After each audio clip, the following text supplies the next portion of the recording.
लोकतांत्रिक सरकार के मुख्य तत्व। अभी हम लोग इस अध्याय के अगले विभाग में आ गए हैं, तो चलिए बच्चों आगे बढ़ते हैं। अगर देश के लोग अगर देश के लोग सजग है और इस बारे में रुचि भी लेते हैं कि देश कैसे चलाया जाता है, तो उस देश की सरकार का लोकतांत्रिक स्वरूप और भी मजबूत होता है। अगली बार अगर हमें शहर अगली बार अगर हमें शहर, कस्बे या गांव की गली से कोई जुलूस गुजरते हुए दिखे, तो हम लोग क्या करते हैं कि एक क्षण भर रुक कर पता करते हैं कि जुलूस किस लिए निकाला गया है और उसमें भाग लेने वाले कौन हैं और वे किस मुद्दे पर प्रदर्शन कर रहे हैं।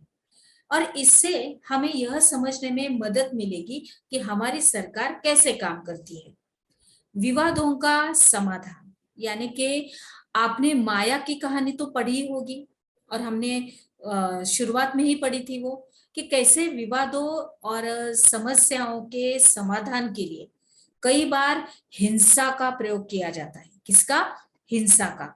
तो ऐसा इसलिए होता है कि एक समूह यह मान लेता है कि दूसरे समूह को विरोध करने से रोकने के लिए बल का इस्तेमाल करना जरूरी है।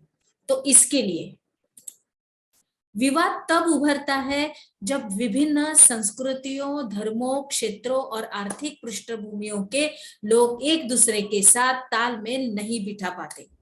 ऐसा तब भी होता है जब कुछ लोगों को लगता है कि उनके साथ भेदभाव किया जा रहा है। अभी हम लोग देखते हैं कि लोग अपने विवादों को खत्म करने के लिए हिंसात्मक तरीके भी अपनाते हैं, जिसमें अन्य लोगों में अगर भय और डर और असुरक्षा की भावना फैल जाती है। सरकार की यह जिम्मेदारी भी होती है कि वह विवादों का समाधान करे। आइए अपने समाज के कुछ विवादों के बारे में हम लोग अभी पढ़ते हैं और यह समझ के लेते हैं कि सरकार इनके समाधान में क्या भूमिका निभाती है। धार्मिक जुलूस और उत्सव कई बार समस्या का कारण बनते हैं। उदाहरण के लिए धार्मिक जुलूस किस रास्ते पर निकले, यही कई बार विवाद का कारण बन जाता है। कई बार हिंसा भड़कने का खतरा रहता है। कभी कभी जुलूस के लोग इतने उत्तेजित हो जाते हैं, कभी कभी जुलूस पर पत्थर फेंकने या उसे रोकने की कोशिश कर सकते हैं। सरकार, खासकर पुलिस को ऐसे मौकों पर ही बहुत ही महत्वपूर्ण भूमिका निभाती है। कौन? पुलिस। और पुलिस की जिम्मेदारी यह सुनिश्चित करने की होती है कि आपस में जो टकराव की स्थिति न पैदा हो और हिंसा ना भड़के। यह सभी पक्षों का एक जगह बिठाकर बात करवाती है ताकि विवाद का समाधान निकल सके। अभी यहाँ पर हम लोग दो चित्र देख रहे हैं, जिसमें हम लोग जुलूस और किस तरह हिंसा भड़क उठती है और किस तरह से लोग उसमें शामिल होके क्या क्या समस्याएं उत्पन्न करते हैं, यह अभी हम लोग इन दो चित्रों में देख रहे हैं। अभी हम लोग देखते हैं कि नदियां भी कई बार विवाद का कारण बन जाती है। अभी ये कैसे? चलिए देखते हैं। कुछ नदियां एक से अधिक राज्यों से होकर बहती है। अभी जिन राज्यों से ये नदियां गुजरती है, उनके बीच में नदी के पानी का बंटवारा विवाद का कारण बन जाता है। अगर उदाहरण के तौर पर हम लोग लेंगे तो कर्नाटक और तमिलनाडु के बीच कावेरी नदी के पानी को लेकर चल रहे विवाद के बारे में हम लोगों ने तो सुना ही है।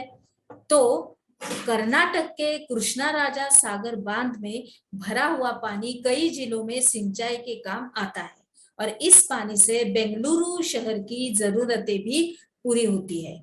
अभी तमिलनाडु के इस मेट्टूर बांध में भरे हुए इसी नदी के पानी से राज्य के डेल्टा क्षेत्र में सिंचाई भी होती है।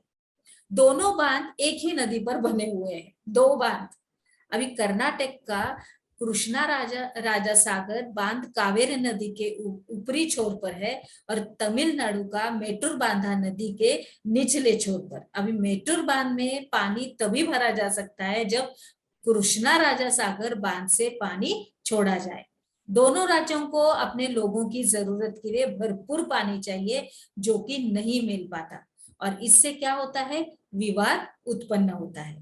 तब राष्ट्रीय सरकार को कदम उठाना पड़ता है कि ताकि दोनों राज्य के लिए पानी का सही बंटवारा हो पाए। आगे देखते हैं समानता एवं न्याय। लोकतांत्रिक सरकार के मुख्य विचारों में से एक है और उसका न्याय एवं समानता के प्रति वचनबद्ध होना। न्याय एवं समानता को एक दूसरे से अलग नहीं किया जा सकता। अस्पृश्यता यानी छुआछूत की प्रथा पर अब कानून द्वारा रोक लगा दी गई है। लंबे समय तक दलित लोगों को शिक्षा, स्वास्थ्य एवं यातायात की सुविधाओं से वंचित रखा गया। पहले हालत यह थी कि उन्हें सार्वजनिक मंदिरों में घुसने तक की भी नहीं दिया जाता था। डॉक्टर अंबेडकर, जिनके बारे में हम लोगों ने पहले भी पढ़ा और कई अन्य लोगों ने जोर देकर कहा कि यह प्रथा अमानवीय है और न्याय तभी प्राप्त हो सकता है जब लोगों के साथ बराबरी का व्यवहार हो। सरकार भी समानता और न्याय की जरूरत को पहचानती है और उन समूहों के लिए विशेष प्रावधान करती है जो समाज में अब भी बराबर नहीं माने जा रहे। जैसे हमारे समाज में यह आम प्रवृत्ति है कि लोग लड़कों की देखभाल लड़की से ज्यादा करते हैं। इसका मतलब है कि समाज लड़कियों को उतना महत्व नहीं देता जितना लड़कों को देता है और यह धारणा गलत एवं अन्यायपूर्ण है।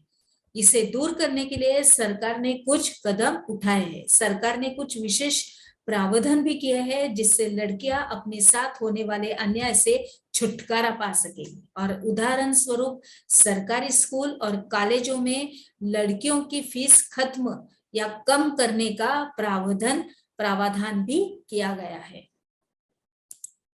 हमने क्या सीखा? इसके अंतर्गत समानता एवं न्याय, इनके बारे में आपको लिखना है। तो चलिए बच्चों, अभी हम लोग आगे बढ़ते हैं।